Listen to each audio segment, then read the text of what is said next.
Assalamualaikum warahmatullahi wabarakatuh. Ini adalah praktikum agroklimatologi. Judulnya pengamatan suhu. Nama Syafira Adinda, NIM 2502085, Program Studi Agroteknologi, Dosen Pengampu Salmiati MPD PhD, Institut Teknologi Perkebunan Pelalawan. Latar belakang. Suhu merupakan salah satu unsur iklim yang sangat berpengaruh terhadap kehidupan makhluk hidup, khususnya tanaman. Suhu mempengaruhi berbagai proses fisiologi tanaman, seperti fotosintesis, respirasi, perkecambahan, serta pertumbuhan dan perkembangan tanaman. Setiap jenis tanaman memiliki kisaran suhu optimum yang berbeda agar dapat tumbuh dengan baik. Apabila suhu lingkungan berada di luar kisaran optimal tersebut, maka tanaman dapat mengalami gangguan pertumbuhan, bahkan stres lingkungan yang berdampak pada penurunan hasil produksi tanaman. Pengukuran suhu lingkungan di lapangan penting dilakukan untuk mengetahui kondisi mikroklimat yang mempengaruhi pertumbuhan tanaman.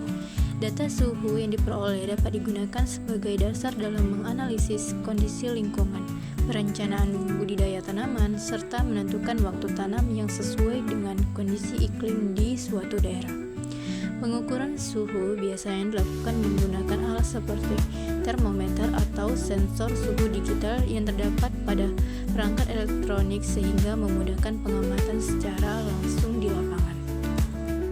Tujuannya ialah mengukur dan menganalisis suhu lingkungan untuk mengetahui kondisi mikroklimat di lokasi pengamatan. Di sini alat yang saya gunakan itu adalah anemometer. Di anemometer itu ada yang bacaannya Celcius, itu suhunya.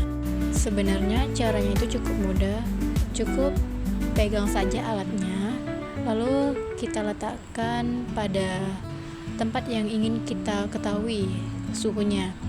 Kalau nanti udah muncul di bawah angka itu ada entah misalnya 30 C, nah itu suhunya.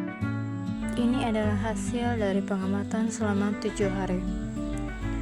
Nah ini tabelnya kepotong ya guys, jadi maklum aja. Jadi itu tabelnya panjang, saya bikin jadi 2 bagian, jadinya seperti itu. Nah pada tabel ini ada tersedia hari, tanggal, serta jamnya. Jamnya kita itu pengecekannya itu 3 kali. Itu pada siang, itu dari jam 7 kurang. Baru kalau paginya itu dari jam 7 kurang, kalau siangnya dari jam 12 sampai jam 1. Lalu kita cek lagi pada sore harinya. Lalu pada tabel selanjutnya itu ada kecepatan angin.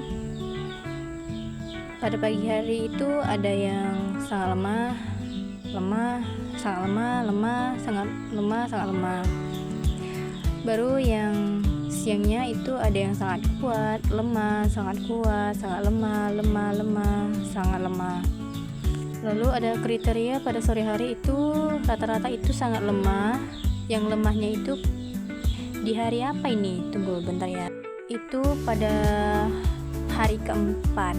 Pembahasan. Berdasarkan data pada tabel pengamatan, suhu udara pada pagi hari berada pada kisaran 26,8 derajat Celcius hingga 28,7 derajat Celcius yang tergolong relatif rendah. Hal ini disebabkan oleh minimnya radiasi matahari yang diterima permukaan bumi pada pagi hari serta masih adanya pengaruh pendinginan dari malam sebelumnya.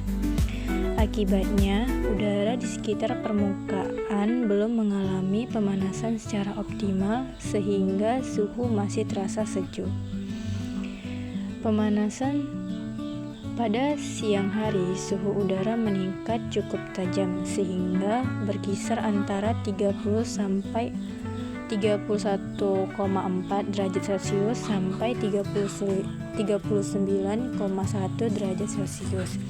Peningkatan ini terjadi karena intensitas radiasi matahari mencakup puncaknya, sehingga energi panas yang diserap oleh permukaan bumi juga maksimum. Panas tersebut kemudian dilepaskan ke udara melalui proses konduksi dan konveksi yang menyebabkan suhu udara menjadi lebih tinggi dibanding waktu lainnya. Masuk sore hari, suhu udara mulai mengalami penurunan dengan kisar 36,7 derajat Celcius hingga 35. Penurunan ini terjadi karena sudut datang sinar matahari semakin kecil, sehingga energi panas yang diterima berkurang. Selain itu, proses pelepasan panas ke atmosfer mulai lebih dominan dibanding penerimaan panas, sehingga suhu udara berangsur menurun pada beberapa kondisi masih cukup tinggi akibat akumulasi panas siang hari.